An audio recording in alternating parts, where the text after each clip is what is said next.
জাকের আলীর গলাকাটা ব্যাটিং, পুষ্পা ছবির মতো সেলিব্রেশন করলেন জাকের আলী। ভারতের বিপক্ষে জাকের আলী আজ দুর্দান্ত ব্যাটিং করেছেন। দল যখন কঠিন বিপর্যয়ে তখন দলের হয়ে হাল ধরেছেন।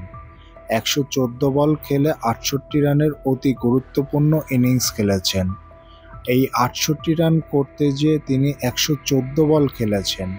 অনেক বল খেলেছেন দেখা যাচ্ছে, কিন্তু বাংলাদেশ দল যেভাবে ব্যাটিং বিপর্যয়ে পড়েছিল আজ, সেখান থেকে তার এই অতি গুরুত্বপূর্ণ ইনিংস বাংলাদেশকে অনেক বড় একটি লক্ষ্য এনে দিয়েছে আজ। বাংলাদেশ দলের বোলিংয়ের সময় রিশাদ হোসেনের স্পিন ভেলকি দেখল ভারত দল।